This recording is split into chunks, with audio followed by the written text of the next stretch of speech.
చూడు తాతయ్య, అన్నయ్య అసలు అమ్మ మాట వినడం లేదు. లహరి తన అన్నయ్యను గురించి ఇంటికి అప్పుడే వచ్చిన తాతయ్యకు చేస్తూ చెప్పింది. వెనకటికి ఓ మేక పిల్లలు కూడా నీలాగే తల్లి మాట వినకుండా ఇబ్బంది పడిన కథ తెలుసు కదా. తెలీదు తాతయ్య, చెప్పవా తాతయ్య? సరేనంటూ కథ చెప్పడం ప్రారంభించారు. ఒక రైతు తన మేకలన్నింటినీ తోలుకుంటూ పట్టణానికి బయలుదేరాడు. అది 3 రోజుల ప్రయాణం. ఆ మందలో ఉన్న ఓ బుజ్జి మేక ఆడుకుంటూ తల్లి మేకున్న ఆ మందుంచి తప్పిపోయింది. ఎలాగైనా తల్లిని చేరుకోవాలని అదే మార్గంలో వెళ్ళసాగింది.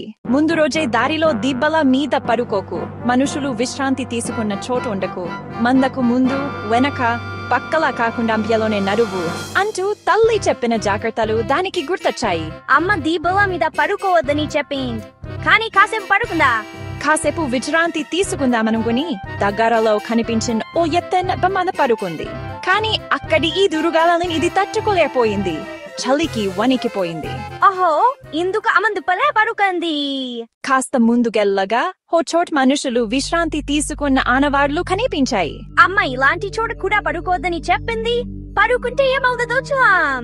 అప్పటికే చిట్టి పట్టంతో మనుషులు పారేసిన ఆహారం కోసం అడవి జంతువులు అరుగరాసాగాయి. వాటి భయానికి హడలెత్తిపోయి పరుగు తీసింది. ఇందుక అమ్మ ఇటువంటి ప్రదేశాల్లో పరుకుంది అనుకుంటూ ముందుకు దూకింది. మరుసటి రోజుకి బుజ్జి మేక ఎట్కేలకు మందను చేరుకుంది. అమ్మ చెప్పిన మాటలు గుర్తొచ్చినా ముందు నడిస్తే ఏమవుదో చూద్దామని మందకు ముందుకెళ్ళింది. పిల్లమేక తమకు అడ్డు తగులుతుండటంతో తొక్కసాగాయి.